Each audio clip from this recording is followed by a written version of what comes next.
get to know the artist behind the epic melodies, songs, and beats. Celebrating the best new music from around the world.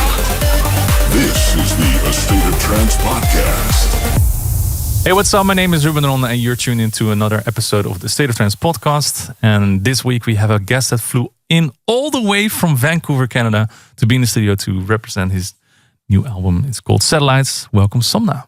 Thanks for having me. How you doing, Benjamin? I'm good. I'm a little bit jet-lagged. I was struggling to get some sleep when I got here. But Yeah. I'm here. I'm so You're happy. here. You're also mentally here. Yeah. Physically, you're here. Mentally, you're just getting there a little bit with the jet lag. Yeah. It's one of those things that you have to deal with when you become a professional DJ. That's just how it is. So I have a couple of questions from fans. I have them here. Okay. I'll ask you those as well.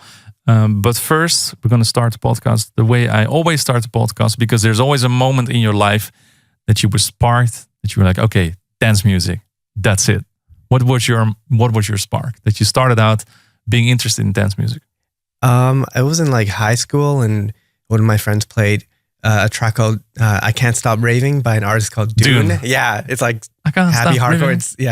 It's super old school. And I was like, yo, this is really good. Like I'm down with this. And then I started to like dive into dance music and really kind of got into the like Brisk and Ham, Scott Brown, hardcore kind of stuff. And then Isla, DJ Tandu, and started to get into trance, I guess. So that must have been, looking at the tracks that you just called, must have been like 98 or a little bit earlier already. It was around like 2001, 2000. Okay, so the tunes were kind of older already. Yeah. Okay. And then the moment came that you were like, okay, I like this music, but I want to start making it as well, or start DJing it as well.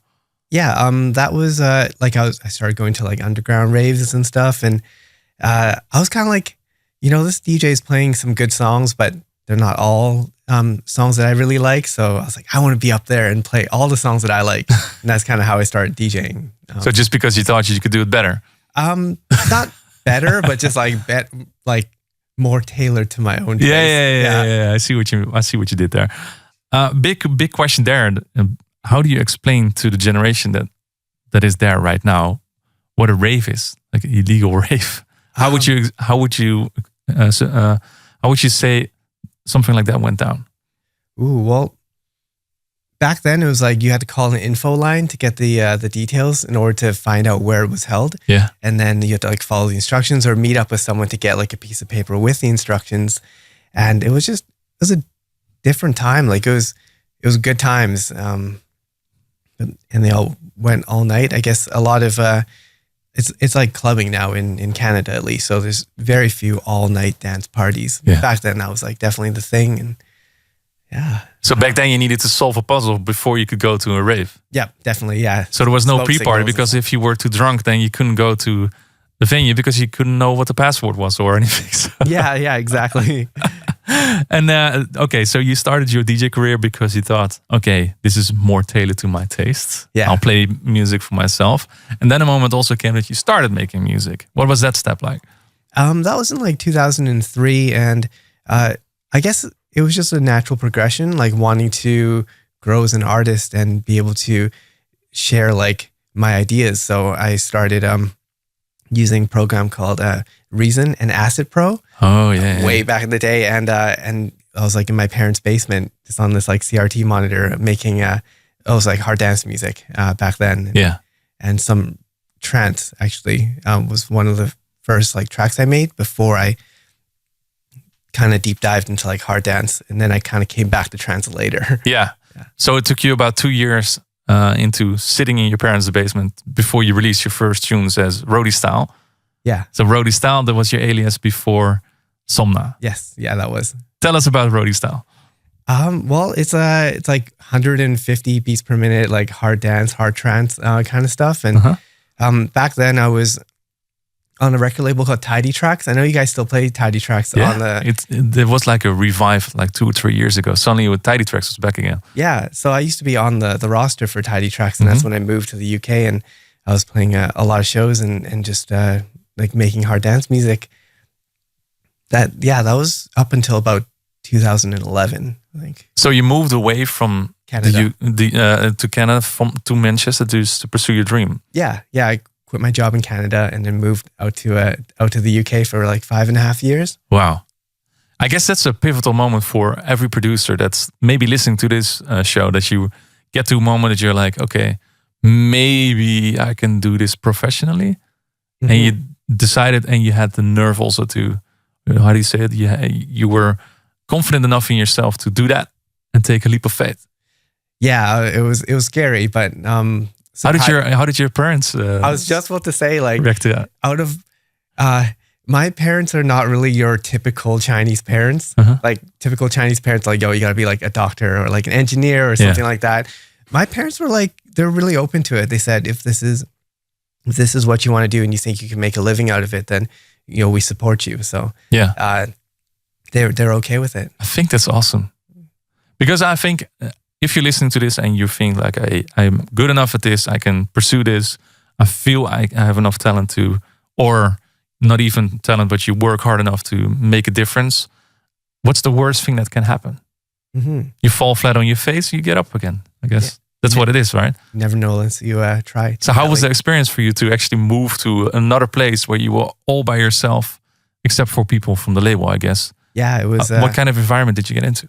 It was scary and kind of lonely as well too. Mm-hmm. But I think that's the beautiful thing about the music scene, is that people are really welcoming. Mm-hmm.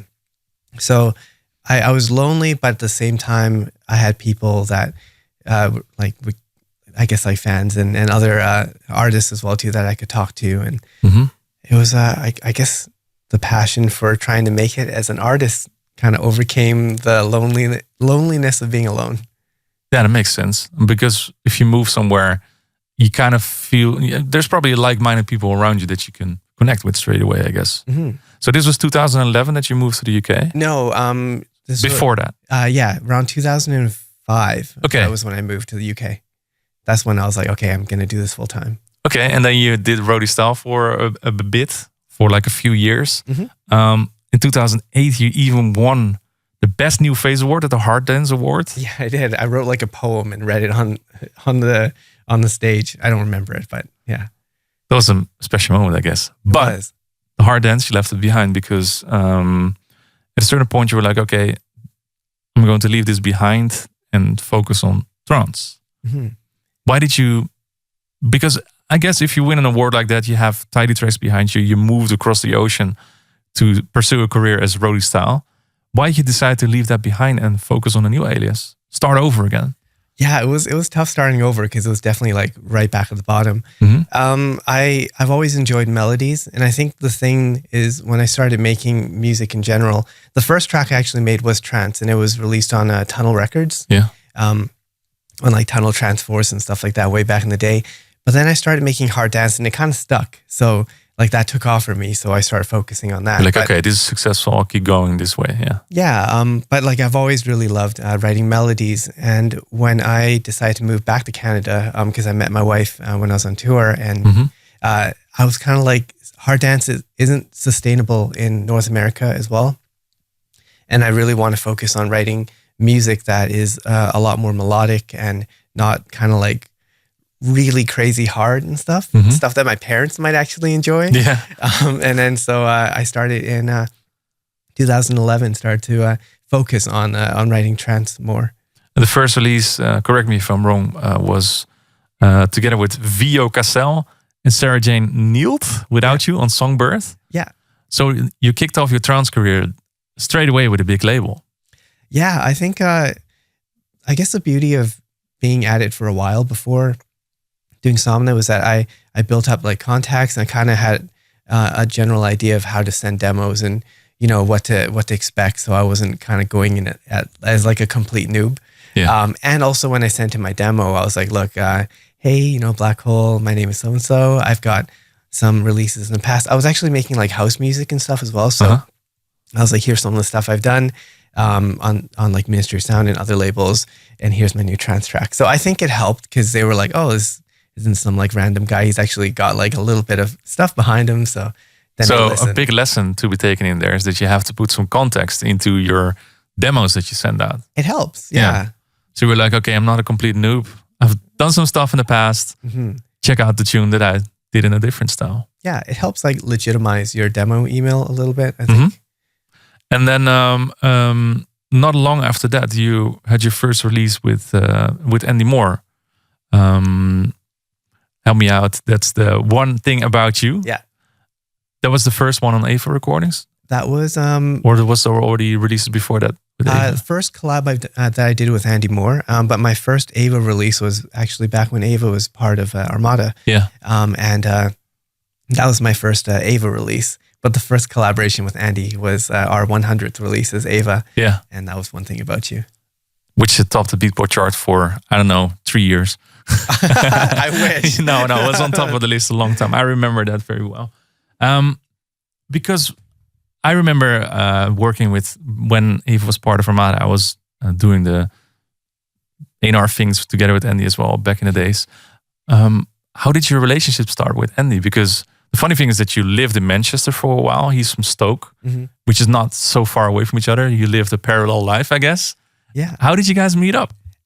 Well, I never met him when I lived in the UK. It was actually, he came to Vancouver, to play a show.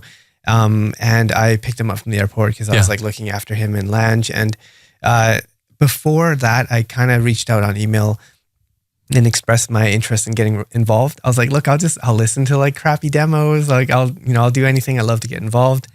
And then when I picked him up from the airport, we got along really well. And he was kind of like, hey, do you know how to do like design and stuff? And I was like, yeah. And he's like, do you want to be a 50-50 partner in Ava? And I was like, oh, okay. Just like that? Just like that, yeah. And then we became partners. It was really random. So that was straight away on the table? As soon as you picked him up, he was like, okay. Or did you already talk on beforehand? No, we never discussed any sort of like partnership or anything like that. It was like, hey, I'll fill your coffee for you, kind of like. Yeah, you're like okay, I'll start as a sort of an intern or something like that. I just wanted to get involved. And then it was like, yeah, you can get involved heavily. And then I was like, okay. And so that's kind of how it began.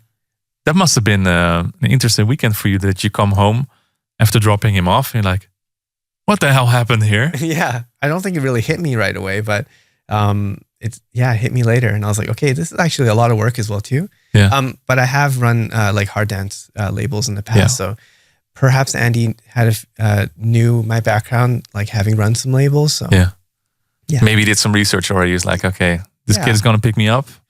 Hold my beer. I'll do some research and I'll just offer him everything. Yeah. Either that or he just took like a random chance and he took a random chance and I haven't run it to the ground. So I think he hit the jackpot, to be honest, because you're doing an amazing job. Because I think Ava was, which makes sense because I'm in the same situation. If you run a label all by yourself, then you don't have time because you have to make music, you have to do this and that and that and that. And if someone comes aboard and helps you out, then Ava became of releasing one track every 2 months, suddenly 3 sub-labels and releasing every week constantly straight away like that. Is that something that comes out of your thought of how to run a label basically? You're like, okay, I have to do it like this, release more stuff? Or how is the chemistry between you and Andy in deciding what to do? I don't know. We didn't really discuss it, but we just started getting a lot of really great music. And I think because we had so much great music, it just started to become one release every week. Yeah. So I think if we have less quality, then we just wouldn't release as much. So it's not, we must release every week. It's like, we've got so much great stuff. We kind of need to release every single week. So, but yeah, I have some wonderful help. Ava Deep, our Deeper label, is pretty much run by LTN, who you know very well. Yeah. And then Ava White, we have Artie from Poland. He helps us with A&Ring that, so he helps find some great music for there as well. Okay. So it's not just all me. I have some wonderful people that I work with. So, and you're in touch with them every single day, or how does it work? Are you like a sort of a CEO right now, and the rest is just working for you, or how do I have to see that? No, I do a lot of work day in, day out for the label. Just even from designing the artwork to scheduling everything and making the contracts. It's just kind of like everything. I have my wife does all the social media for us, which is very helpful. Yeah. And with Yang, who listens to our demos and then kind of weeds out like the ones that he thinks are really quality before showing like Andy and I. Okay. So we have kind of like things in place to make everything work well.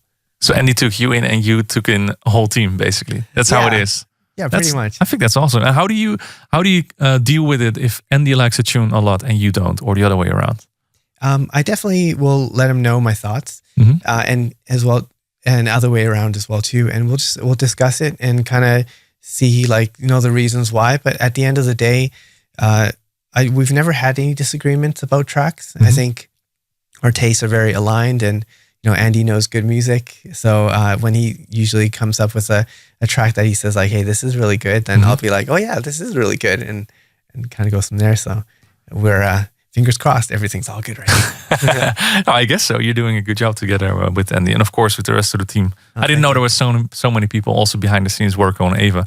Makes a lot of sense. If you do so many releases, you have to have the help as well to make sure that everything gets promoted in the right way, I guess. What would you say? What was the one advice you would give to an artist that wants to get signed by Ava? What does an artist have to do to reach you guys or to get on board? Well, I think obviously make sure your music is up to par. That means like kind of doing your due diligence and getting feedback from from people that you trust. So that way, when you send in, because I do feel like when you send in your first song, you get kind of judged by it. And if your first song is absolute garbage, then your second demo that you come in, it'll be a little bit harder to catch the attention, I think. So I think it's really important to make sure your stuff is quality. And then I think like a proper, like good email that's not like a novel, but has some like good... Some bullet points. Some bullet points and stuff. And also maybe I would add to that, this maybe tell something about the track itself as well.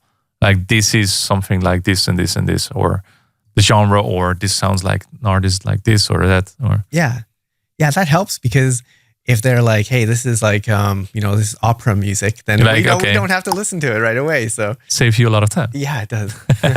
All right, you're here for a good reason, because you're releasing your album Satellite, your second album. I have to say, what came to mind straight away when I saw the album artwork and also the single artwork is that it just looks beautiful. It's not like, hey, it's a random picture, slap it on top. Yeah. There's some thought in there. First of all, tell us about the album title. How did you come up with that? Yeah. So during the pandemic, when everything shut down, I started streaming, as you know, and that really kind of saved me, because I was able to connect with people and share my music. And during that time, like I received a lot of support. We've got a couple of my friends in the studio right now who actually have been an amazing part of my stream, supporting me. And the album, as I was working on it, it came to mind that this is kind of like my love letter to the people that have supported me, because it's like the connection that we all made during the pandemic when we were all stuck at home. Yeah. The only way we could really connect was through satellites, like, beaming like our thoughts and like the music over the airwaves to one another. So this is kind of like for them and for me, because I think they were really there for me. Yeah. And I want this to be something that's kind of like there for them. Yeah. Anyway. Yeah, it makes sense. And this is also what the album artwork shows. Like this is not you, but it could have been. And that's the satellites. Or if you're watching the video stream, where's the camera? There's the camera, this one. So so those are the satellites that represent the viewers of your stream. Yeah, or basically. Just that, like the satellites represent where everything's being beamed to before spreading out to everyone around the world. Actually, that comes up in my mind. Let's ask one of the guys that's here in the studio. Just jump on the microphone 1 second. Who's going to do it?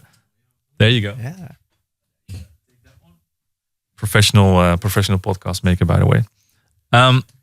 He's telling about first. Introduce yourself, really brief. My name's Simon Leon. Yeah. So Simon Leon, also a Twitch streamer. He's had a release on Ava Recordings as well too. Well, there you go. So he's talking about his Twitch streams in the pandemic. What made you? Because I know how it is. You go to Twitch, you browse around a couple of channels, you feel the vibe, the chat, what's going on, stuff like that. Why did you stuck around with Somna?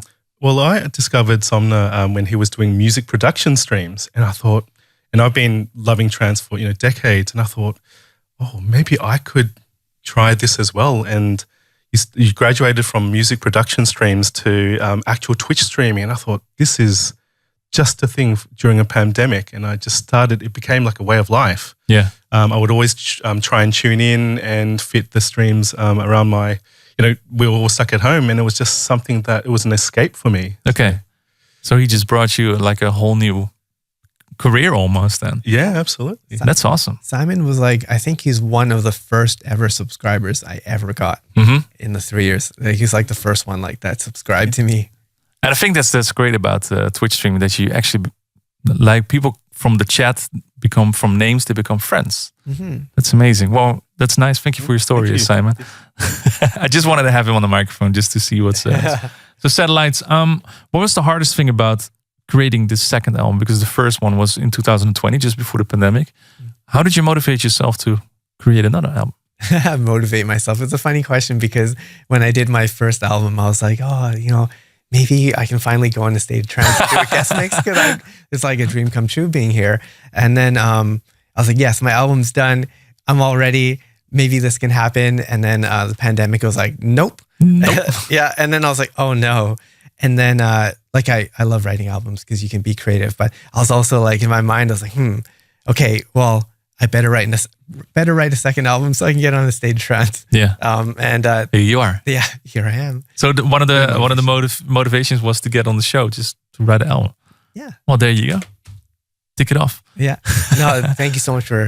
No, it's great to have you. The funny thing is that we have artists in the studio here as well, and they just say we don't do albums anymore. Spotify destroyed albums. Why would I do albums if I would release 12 new songs and people would only listen to one or two? What made you decide to do an album anyway? Well, I love different styles of music, so I kind of felt like doing an album allows me a little bit of leeway to experiment and release like a melodic bass track as well too, and some chill out stuff. And we kind of like our workaround for that was we released 10 singles before the album comes out. There's 15 tracks. So we're still kind of getting that like singles mentality, which you're totally right. Like nowadays, if you release even an EP with like multiple tracks, maybe only one track gets picked up for playlisting. The other ones, you can only pitch one, right? So V and I decided, okay, we're just going to release like 10 singles and then we're going to drop the album. So that makes sense. But does that mean that you're saying that you create a song for an album, like a melodic drum and bass track or something like that? Does it mean that you are afraid to release it as a single, or why won't you release it as a single? Well, I actually ended up releasing the melodic bass one as a single. But prior to that, I think it was just like scary because, like people say like, don't read YouTube comments about your tracks and stuff like that. And as an artist, sometimes it's a bit disheartening when you pour your heart into writing a song and, people kind of tear it apart because it's not something that fits like what they like. Yeah. And I think that's it was like a bit terrifying to me to release like, different genres as singles out there prior to the album. Yeah. So the album is kind of a way where I'm like, okay, you know what?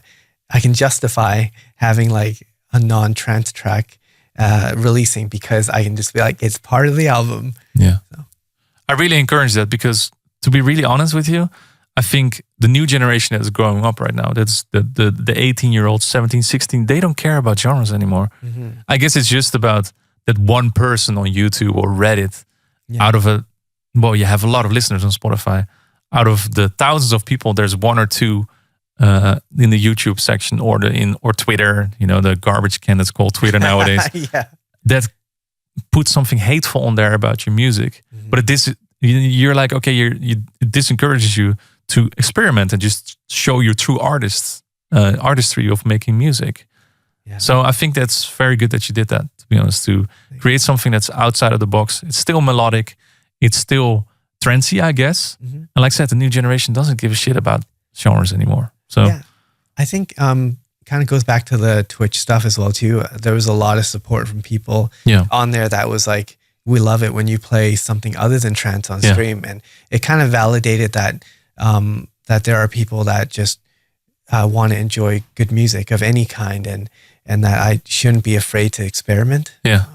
That I think the exact same thing. When I'm doing my production streams on Twitch as well, I create something totally random and people are still enjoying it or still have questions about it. And then they're like, then you realize like, I can do whatever I want to, right? So I can release whatever I want to do. So good job on that. Thank you. I think that's amazing. And I encourage a lot of other people to do the same, both streaming your stuff on Twitch. Don't be afraid of giving away any secrets. There's no secrets anymore because you can find anything about production on YouTube anyway. So it's not like you're reinventing the wheel or something. Yeah. You're just hanging out with people and just making music, and they have positive input on your music as well. Like, hey, maybe you should do that. And if you have A&Rs in the chat suddenly. Oh, yeah. Anyways, I have a lot of questions for you from the fans. Okay. Penguin Fire wants to know, why do you make trance music above other genres? Well, you kind of explained that already, but yeah, I love melodies. I think I'm classically trained, so it's just like melodies are part of growing up.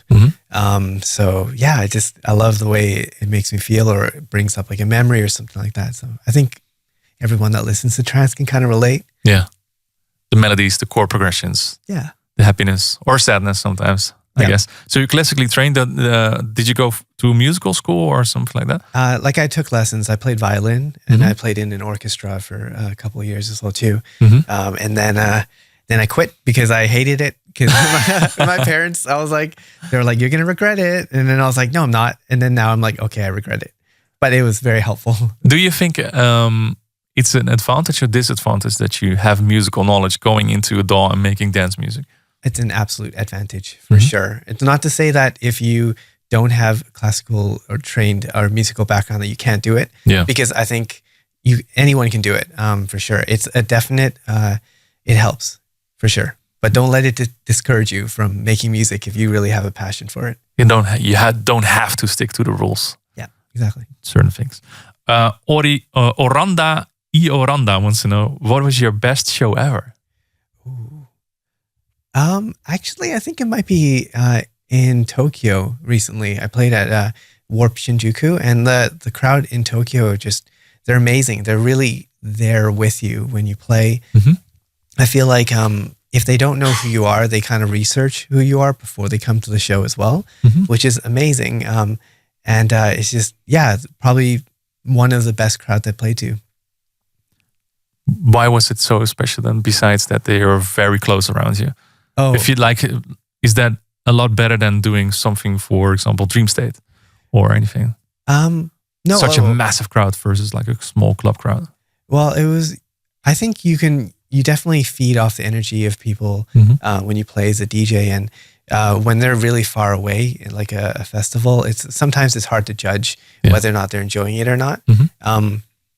But when they're up and close, and you can like kind of really feel like every time you drop something, they're cheering or they're dancing. You can see it in their face. It really kind of just energizes you more, and I think that really just like hit me right in the feels. Yeah. Especially after 3 years of just seeing your pets and your wife. Yeah. That's it, I guess. Makes a lot of sense. Utah Official wants to know, do you prefer collaborations or solo tracks? Well, I work with vocalists a lot. So it's kind of like it's a collaboration with a vocalist, but on the production side of things, it's like a solo track. So I think I prefer doing collaborations with vocalists, but solo kind of doing the production. I think it's maybe just because I have a vision of what it sounds like, and then sometimes if I do a collaboration and they want to do something different, it's kind of hard to sometimes get around that. Yeah. But I do love doing collaborations as well too. But I'd say if I only could pick one, I would definitely go with the solo, but with like a vocal kind of. How do you normally work with vocalists? Do they send you songs, or do you send out instrumentals, or what is your preference? It's a bit of both. The obvious preference is when they have a top line ready already. Makes my life a lot easier for sure. And if it's not that, then what I usually do is I just write some melodies, like some chords, maybe a simple beat over it, and then I'll just send that out to a vocalist rather than writing the entire track, because it's bound to change. A question that I really was curious about, because you're a label owner, you're an A&R of Ava Recordings. Then the album comes, and I'm like, hey, wait a minute, Magic Music. Why didn't you release it on your own label? It's kind of like I guess it's the budget thing. And Magic Music, Black Hole, they've been so amazing supporting me and Ava, and they have more contacts and just a wider reach than Ava does, to be completely blunt and honest. So releasing it on there kind of allows me to have a bit more wiggle room with having a budget to work with for stuff like the design, for example. That's kind of why I work with Black. Does that mean that you suddenly had to talk with their A&R, like, hey, is this good enough? Instead of you being your own A&R, like, hey. I didn't actually. Now, I think this is something that I'm just very blessed to be with Black Hole, is that before Arnie even listened to the album, he said, yes, we'll sign the album without listening. So I think he just trusted that it was good. And I hope I haven't let them down, but I think, they've actually never on both albums said something wasn't good enough or to change something. So it's nice. I feel like they really believe in me. Yeah, big shout out to Arnie and the rest of the Black Hole crew for sure. The last question already, Hazali wants to know, why is your name Somna? What is the story behind it? Okay, so... Because obviously your name is Benjamin and not Somna. Yeah, well, Somna, when I was coming up with a name for my trance alias, I was playing a lot of Call of Duty zombie mode. And someone was like, yeah, Somna is a kind of zombie. And I was like, oh, what? I'm sold. And it turns out Somna means to fall asleep in Swedish. Okay. So then I was kind of like, hey, that really does match with trance music. I don't want people to fall asleep to my music, but it kind of really worked out that way. But it all kind of began with video games and zombies. There the world comes together again with gaming, streaming, music, everything. Well, thank you so much for answering all these questions. And once again, Satellites, make sure to stream it. There's a vinyl as well coming, I think. There is, vinyl CD. The CD is out there right now for everyone to check it out. Thank you so much for answering all the questions. My pleasure. Thank you for having me. Next time we're going to be back with a new podcast with special guests. Hellsload. See you then. Bye-bye. Thank you for tuning in. Check all previous episodes on YouTube or your favorite podcast portal. A State of Trance podcast.